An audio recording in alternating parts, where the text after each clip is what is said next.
You know what I just realized? That my issue with starting a video might come from the fact that I never ever introduce the channel. I never ever say who I am or why am I here or what the heck I'm doing. So I am Vero from Vero Reads. That sounds so wrong. But hello. So today I bring you a book tag that I came up with.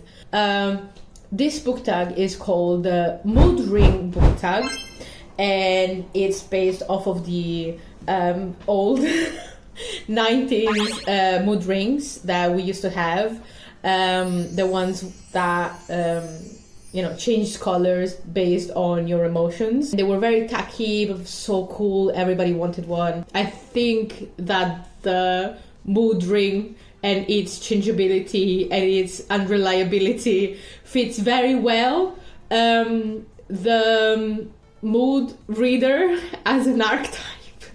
You don't need to be a mood reader to answer these questions. Actually, I would love to know what your answers are, especially if you're not a mood reader, because that's even more interesting. First question. The first question is based off of the ring itself, because I think it encapsulates very much the concept of being a mood reader. It was a very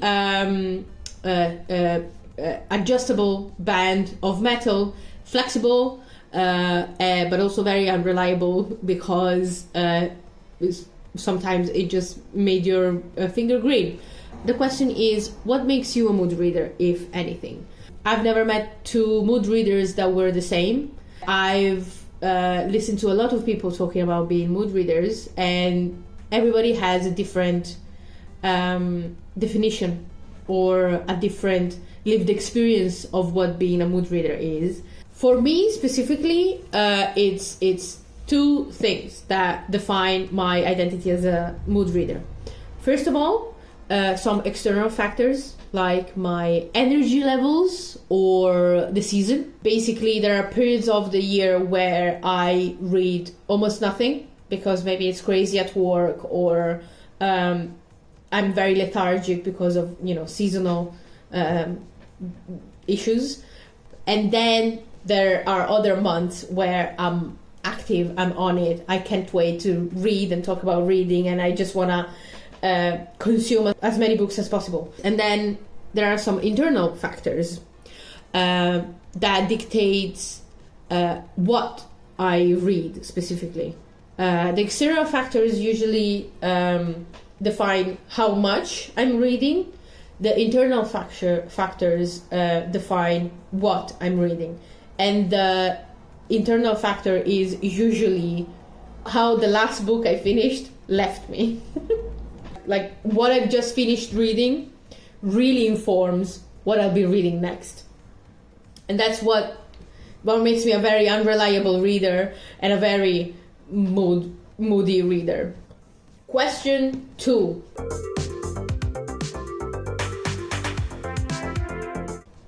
Based off of the color pink, which was happy, content, if you had it on your mood ring. And the question is, what never fails to put you in a reading mood? Because again, sometimes mood readers might more easily fall into slumps, and a lot of the times we have certain coping mechanisms to bring us back to the reading world.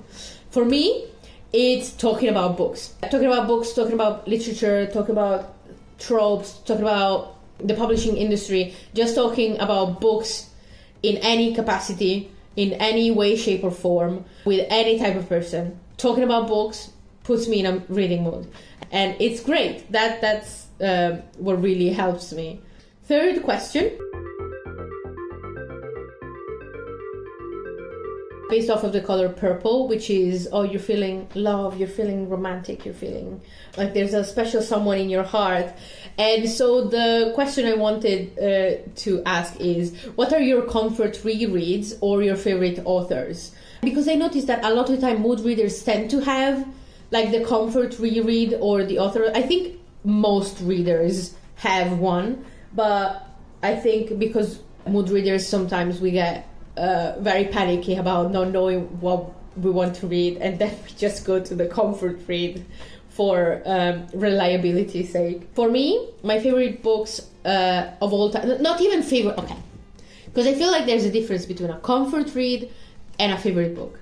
My comfort reads are Jane Eyre, Northanger Abbey, Metamorphosis, and then in terms of like comfort authors, like authors that I know I can go back to and I'll love them, are Jane Austen and Natsume Soseki. And again, this is not necessarily like the favorite books of all time. It's those books that you're like, I know if I start reading this, I will want to keep reading, which is very useful when you're really not in the mood.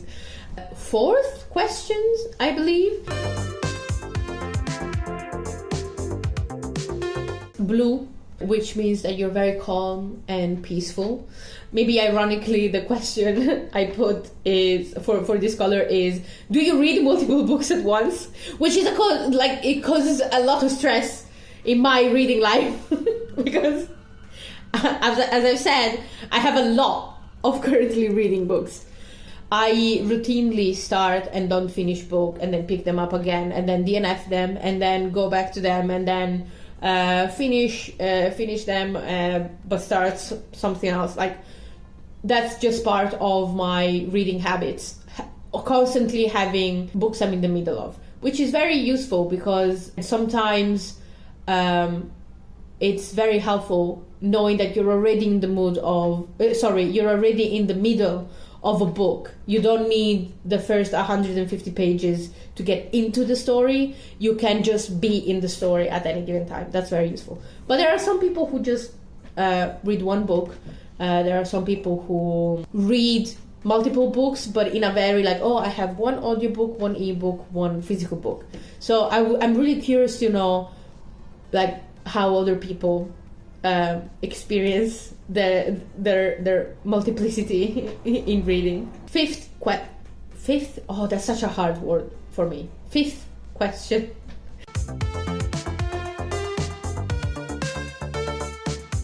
Is based off the color green, which is neutral. You're just feeling completely normal.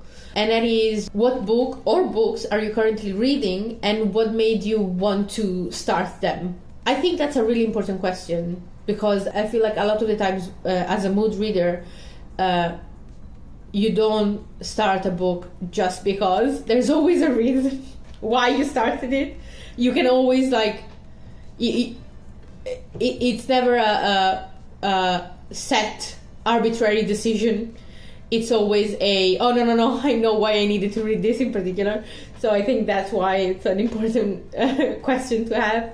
For what I'm actually actively reading at the moment, it is nothing. Why? Because the last book I read was so shite, was so awful, that just puts me off of reading. I've started 3 books in the meantime.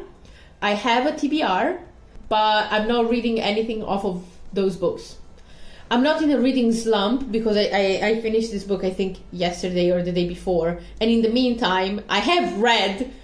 It's just I have read one of the currently reads that I have. You know what I was saying? Oh, sometimes it's nice to just jump back into the book and you're in the middle of something. Yeah, that's what's happening.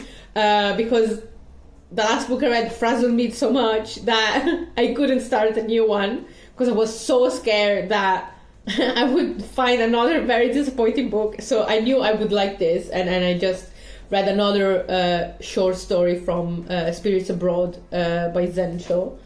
So yeah, that's what I'm currently reading, technically. Oh yeah, Very nice segue.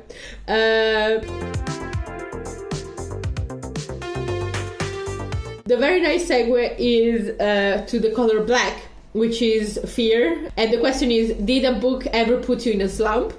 And if so, why? Yes.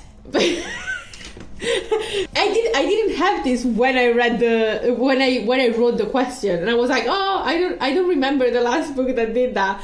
I have one now. It's Dengue Boy, that was on my TBR, and it was an arc that I got from NetGalley. I was very excited about this book because it was speculative fiction. It was examining and criticizing capitalism and the climate change crisis, but it gave me nothing. It really gave me nothing. It was one of those speculative books where the idea was so much better than the execution.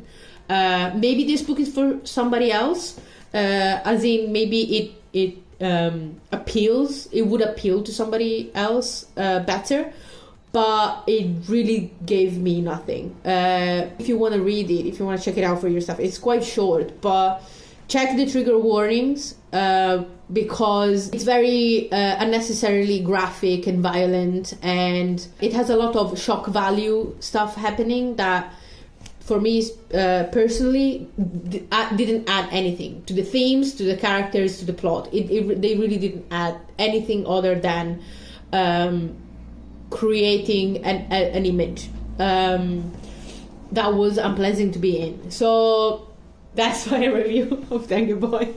And now I'm in a reading slump because I just finished that book. It is that thing of when you're expecting a lot from a book and it really disappoints you.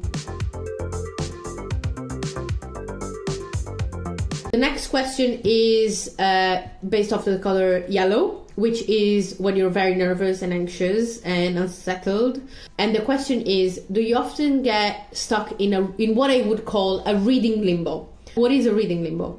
I don't know if anybody else experiences this. I hope they do, and I think they do.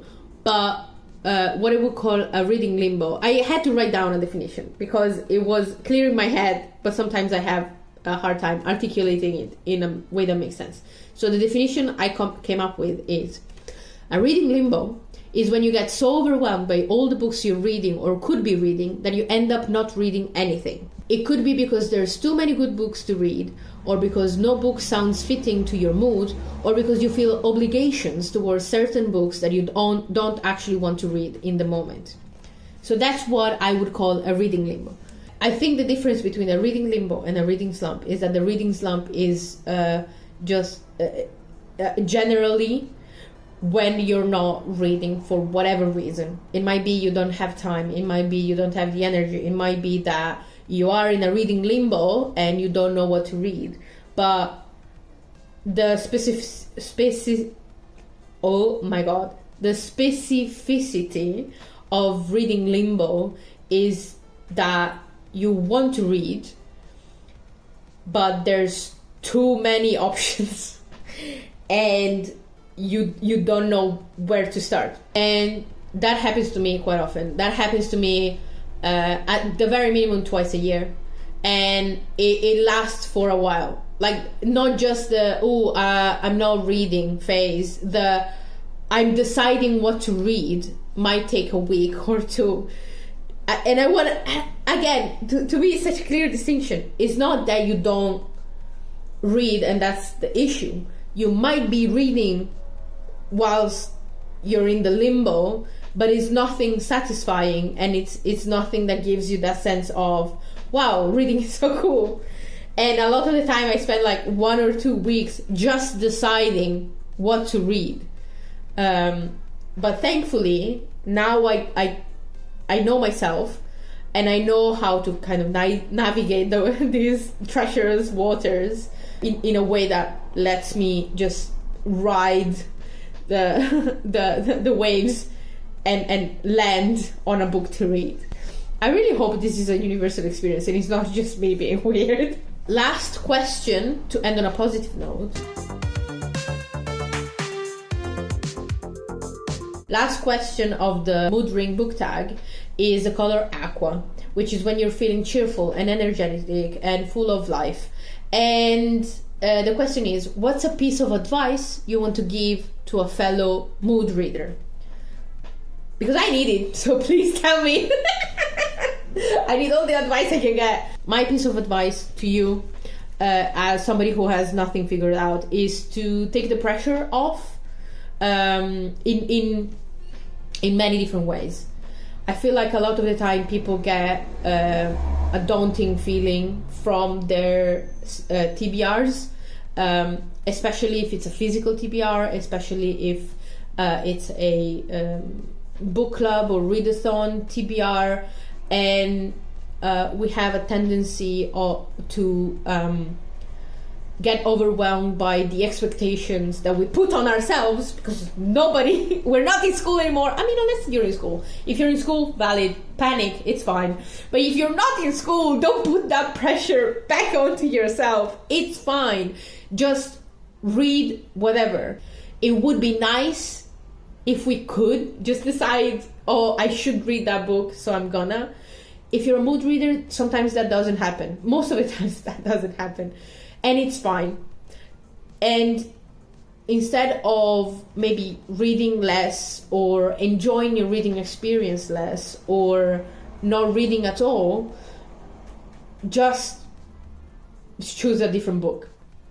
Take the pressure off of reading that specific book. Reading any book is better than no book at all. But yeah, this has been the Mood Ring book tag. I hope it was fun. It was very fun to me, and it was also very insightful. It gave me a lot to think about myself and my reading habits. Because it's a book tag, I'm gonna tag somebody. That's exciting. I've never tagged anybody in a book tag. That's so cool. I want to tag my fellow mood reader, Kate, the night reader, because she's very patient and constantly listens to me complaining about not knowing what to read or having like 15 books started and not finished. So yes, I really hope you enjoyed this tag. Don't feel obligated to actually make a video, but if you want to, it's here. And yeah, I hope everybody enjoyed the questions, and if you wanna take a shot at answering them, it's a free tag. You don't need to be tagged. I don't know enough people to do that. So yeah, just go ahead, and I'll see you next time. Bye bye.